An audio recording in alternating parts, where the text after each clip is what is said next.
Get off my lawn! I like your funny words, Magic Man. What's up, everybody? Welcome to the Old Cranky Man Collectibles YouTube channel. My name is Blake, and I'm here with Stefan. You are indeed. Watching some Canadian Highlander. This is recorded at F&M last Friday from round 3. We got These players are both 1-1. okay. So And last round, Sean going at it. yeah, Sean, our dedicated Goblins player at the top of your screen. And Chance, a newcomer at the bottom. On what? Two typal decks, actually. Sean on Goblins, Chance on blue-green fish. On the Merfolk. So I played him in round 2, and I was extremely excited to play against this deck. Unsurprised. I just loved every second of it. The deck seems. I love synergy decks and decks that really care about card types, especially creature types. You can really customize it to play how you want. Yeah. And especially with Merfolk. Yeah. Merfolk you can turn into like a tempo synergy deck. It's awesome, honestly. Yeah. So players have already gotten started here. Yep. Both of them on a mulligan. Sean to 5. Immediately into Chance that to Goblin Guide. 6. Yeah, Goblin Guide on turn 1. And he is just drawing all the lands with the Goblin Guide too, and he's already down to 15 life here. Yeah. This is what Sean wants to do though, right? So this is a Deep Root Elite? Oh yeah, card's great. This is one of the new ones out of March of the Machine. It lets you explore. So like he's gonna pull even more lands out of his deck.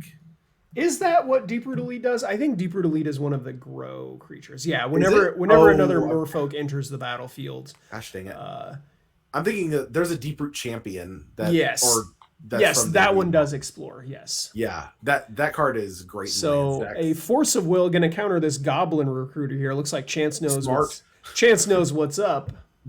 The correct play. Don't let them recruiter. Yeah, Goblin Recruiter, very problematic. Nicely, Chance is just sort of hitting all of his land drops, and he's playing sort of the like bodies version, right? Where his creatures are just gonna get bigger.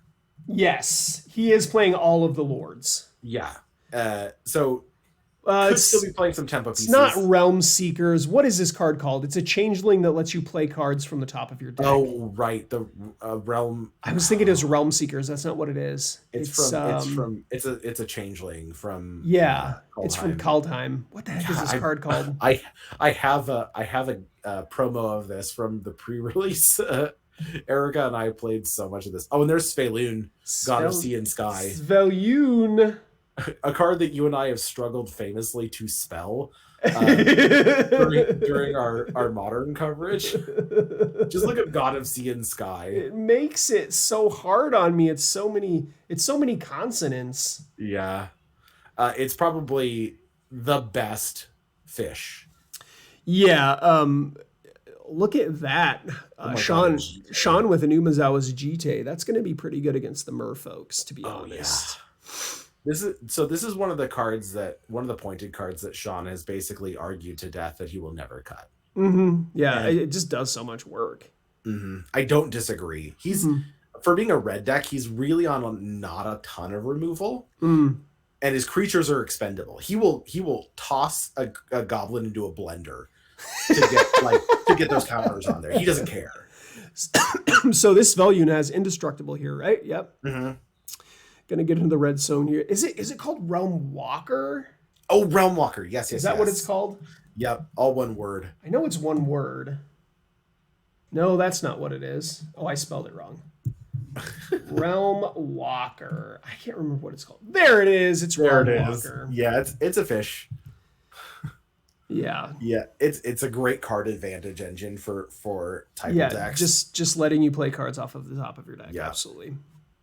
Because you're good. Like even if this card draws you 2 cards, it's done its job. Because like on rate, it's a 2/3 for 3 that shares the card type, the creature type with your lords. Mm-hmm. So like it's getting pumped, it's getting bigger, and it lets you basically sculpt the top of your deck. So if you have something on the top that you want in hand, Yep. you could just leave it.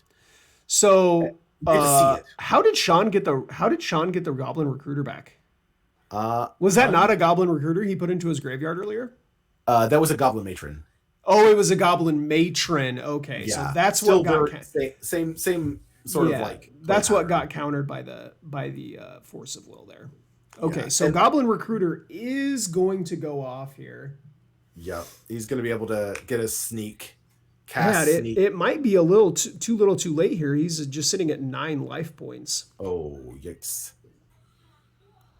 Yeah, there's a lot of pressure. Like, it's wild how much pressure the Merfolk deck can put.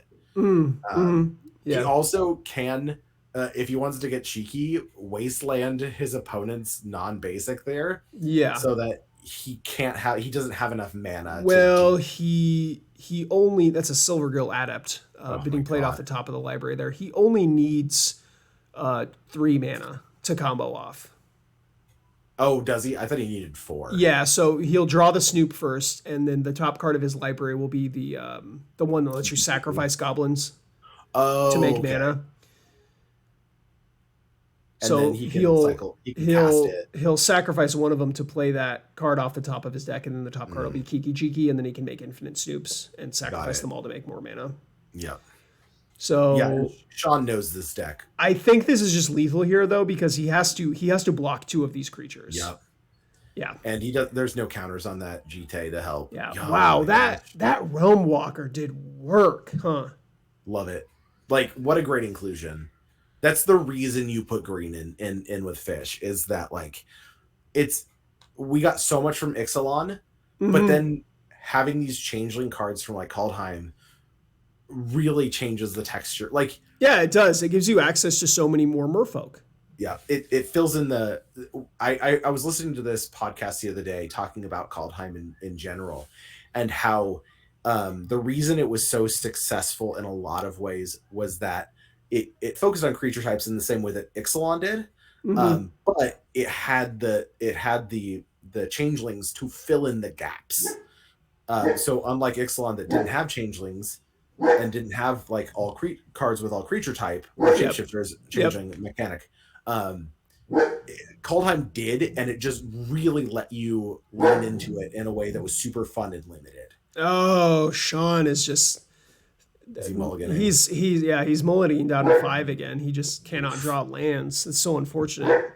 He's got 5s. He's got 5s. Oh yeah, absolutely.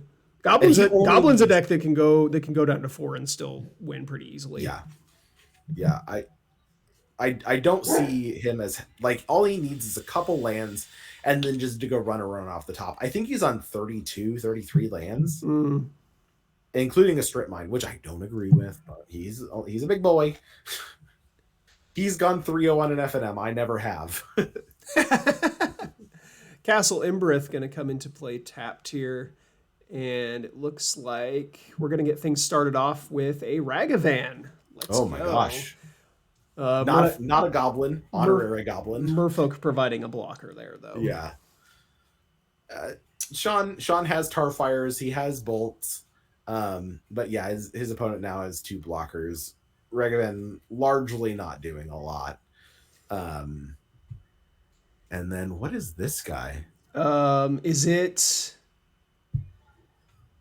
This is the problem with covering Sean's deck, is I never know what the cards are. He knows what they all do. He sure does. I think it's a goblin. That's a goblin sharpshooter, most definitely. Oh, okay. Yeah. That's there've been like 4 different arts of this guy. One of the few cards in Magic that has a gun. Yeah, it's from the same secret layer. I don't know if it's sharpshooter. It's because sharpshooter's 3 mana. But it's in the same kaboom secret layer.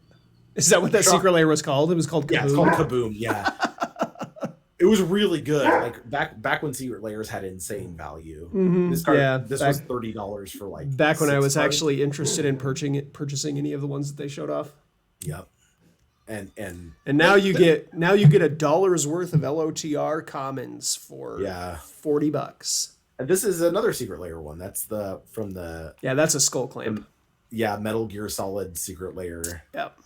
You loved that one. I do. That's my favorite video game franchise, and Yeah. this guy did all of the art for it. Yeah, it's there, and they all look like Snake. Like all of the art is sort of like Solid Snake snuck in there a little bit. Uh-huh. Yeah, they did that on purpose. Sure did. And we've got a land exiled from the top. Yep. No real value. Well, we're getting treasure, and treasure is the important Look part. there. There's a Magic Dad's treasure token. That's us. We were talking about this earlier. You don't have crowns on the coin. Shameless Patreon plug. MTG Oh, yeah. Dad's podcast Patreon. $5 a month. Buy me a coffee. Get yourself some tokens. I'll sign it for you, or I won't if you don't want to. Consent. Yeah, there's a white bordered bolt. Like I said, Sean is on some amount of removal.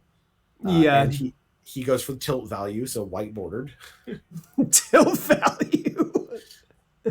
Yeah, there's another changeling. It's a masked vandal. Gonna take out the skull clamp here. You get to exile a creature from your graveyard, and if you do, you get it. Basically, is a universal typal 2-mana Rex Sage. It's so good. It is very good. It costs you a card out of your graveyard, but generally these decks don't care about that. No, they do not care at all. Feel free to exile my graveyard, buddy. Sean is running hot here, though. For a mulligan to 5, things are looking okay. He is building a board, and he's just swinging with impunity. Like he'll trade with Ragavan now. Yeah.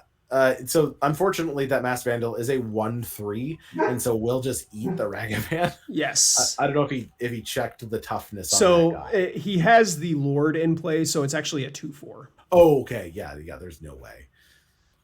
Yeah.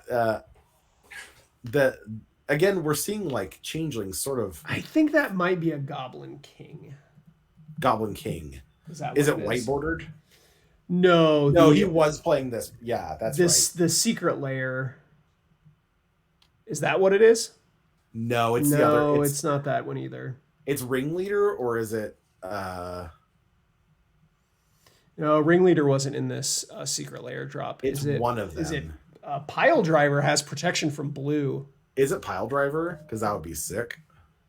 Having protection from blue seems pretty. It is Pile Driver. Yep, it's Pile Driver. Yeah, having protection. Very good in this matchup. Having protection from blue seems pretty good. Yeah. It's just going to be able to muscle in, as one does. Yeah, present a pretty good clock too, and we're seeing some swings from Chance now. Mm-hmm. Probably correct to race. I gotta study up on my typal cards because I don't know what half of the So I know that one is the Lord, the multicolored one, and then from Ixalan. Yeah, is it from Ixalan? I don't remember. Yeah. I know it's a Lord, but I can't remember what it's called. Yeah, I know what you're talking. I know what it is too. I think it's Merfolk Mistwalker or something like that. Yeah, it's not legendary though. But I don't know what standard deck was nuts. I don't know what these other cards are. the Ixalan standard Merfolk deck was wild. It was very good. Yeah, and this was sort of the backbone of it. So Brazen Borrow, we're going to bounce the Torch Carrier here. Not a Merfolk. We are off to the races. Yeah. Pile Driver. I do like that he left the Pile Driver back on defense. Ooh, and Chrome Mox, yeah, coming down, just making mana. So Torch Courier is going to come back out. Then he's going to flash in the Brazen Borrower, and this might just be lethal here. Yeah, he's got the flyers. Nope, he's playing conservative. I think that's correct. So he's going to block and then go down to 5. Can't block that Brazen Borrower, unfortunately. This is his game to lose. Does a Pyrokinesis get him out of this? I don't think so. Goblin Ringleader going to reveal the top 4. He needs to remove at least 3 creatures, and with the Lord in play, that's the only thing he'd really. Yeah, that's just going to be good game. Merfolk going to take that down in 2 games. I got to see this list. I haven't actually seen his list yet, and it just looks so sweet. I love when people come in with new lists to Canadian Highlander who haven't played before. Like we've seen a lot of people come in recently because our community is growing pretty quickly. Yes, like we saw Zoe come in and she had like that black white hate bears. Like, yep. deck and like this chance now on the Merfolk deck, we're Mm-hmm. seeing a lot of innovation Yeah. and really showing that you can play pretty much whatever you want. Yes, it really shows, like your personality. You can really let Yeah, your exactly. personality come out in your deck. You're not commander exactly, but when you have the tools from all of Magic's existence to be able to build and play whatever deck you Mm. want, you And can really get expressive. you do get to play some of the cards that would play in Commander. Like Sean is on Krenko and Kiki Jiki, like Yeah, classic Commander cards that sort of get to see screen time here because they are so powerful. one hundred Like percent. I love it. Really like seeing new people come in. More players, please. More people to come and More demolish. players, more fish, more More fish. goblins. More fish. I want at least 3 times as much fish. Thanks for hanging out and watching some Canadian Highlander with us. Yeah. Check out the Patreon.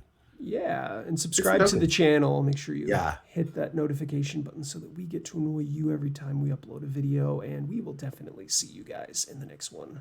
Bye bye. Kiss kiss. Bye.